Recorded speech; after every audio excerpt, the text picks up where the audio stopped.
Add your milk to your mixing bowl. Add 2 eggs to the milk in your mixing bowl. I'm making a double batch. If you're making a single batch, you would add 1 egg. Add olive oil or butter to your mixing bowl. Add honey or sugar to your mixing bowl. Today I'm using date syrup because this is what I have.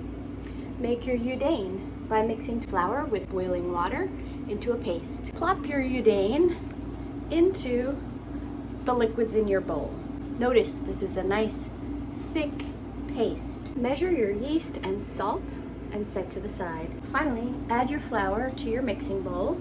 I decided to test just how low hydration can we go and use the whisk. This is after not even a minute mixing with the whisk on high speed. It came together so fast. The texture is great already. I didn't even add my salt and my yeast. I have to get the dough hook out of my dishwasher because I cannot mix something this thick with my whisk. The whisk might just be what it takes to make bread faster, fresh milled, and with a KitchenAid. High speed on the whisk for this enriched dough worked really well. Since I have 16 minutes left on my dishwasher time, I'm just gonna let this dough sit covered for 16 minutes. We could call this an autolyze. The dishwasher's done. I got my dough hook. The enriched dough, which is great for rolls, super soft sandwich breads. Anything super soft is gonna have added fat and added sugar. That's what this is. I have my yeast and salt in the bowl. It's on dough hook. And I'm gonna set a timer for 3 minutes.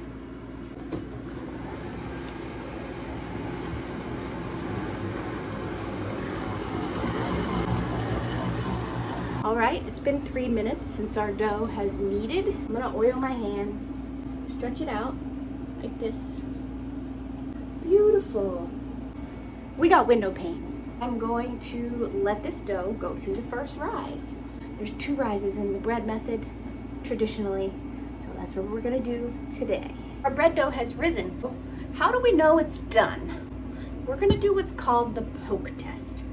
It helps to have a wet finger or a greased finger so it doesn't stick to the dough. Push in, see how it stays down.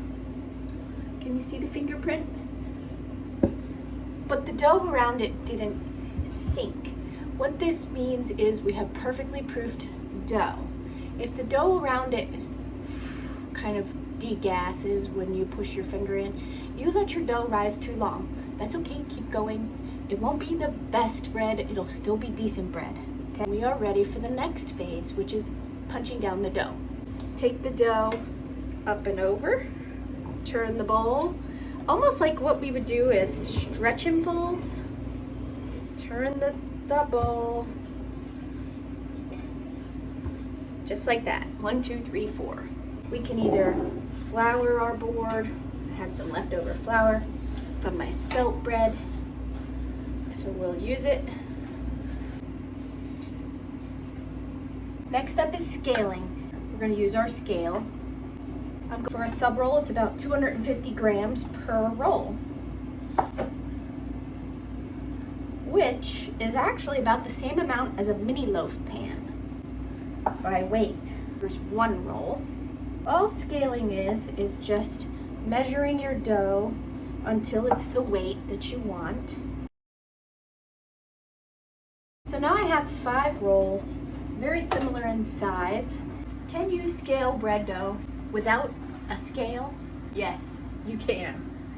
It won't be exact, but you can divide your dough into 2 and continue dividing each one into 2 until you get the number of pieces that you would like, or 3 if you want 3, 6, 9, right?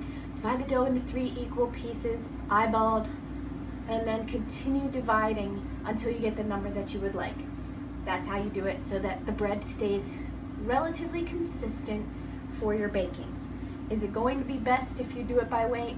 Sure, because it's going to be pretty exact, but it's not the end of the world.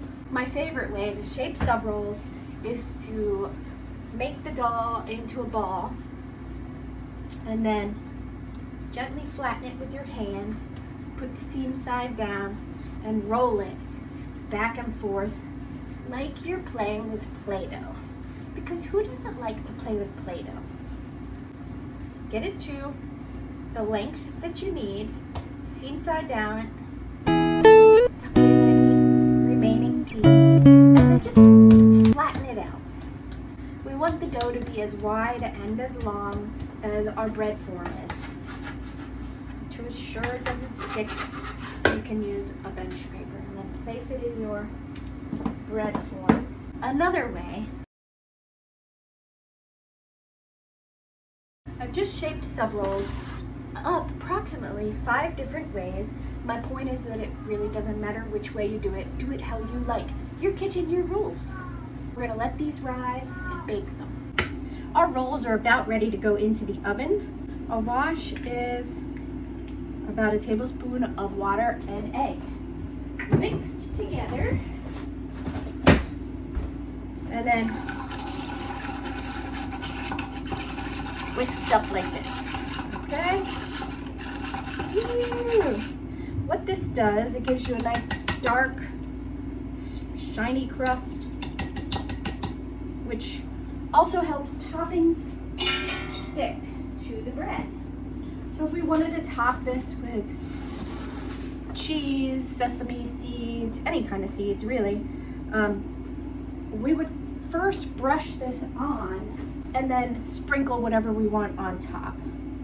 So let's say we want Parmesan, I have some Pecorino Romano, Parmesan Romano cheese that I could put on top. Sesame seeds are always nice. They will stick.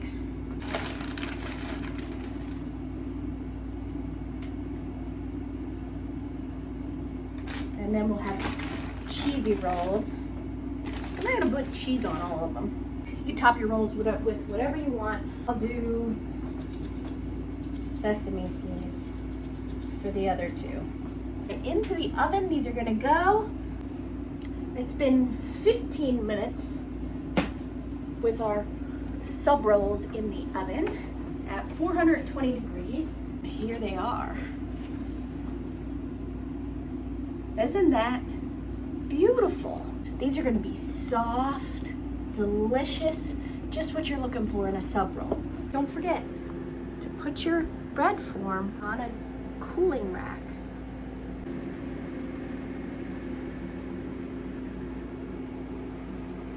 It is so soft. Just look at how soft and squishy this wonderful bread is. Look at the beautiful, you don't need anything special, enriched dough. That's what does this. Super soft. This is bendy. It's not dry at all. It's gonna make phenomenal sub sandwiches. We got pickled peppers and cowboy candy. Pickled peppers for the non-spicy, cowboy candy for me.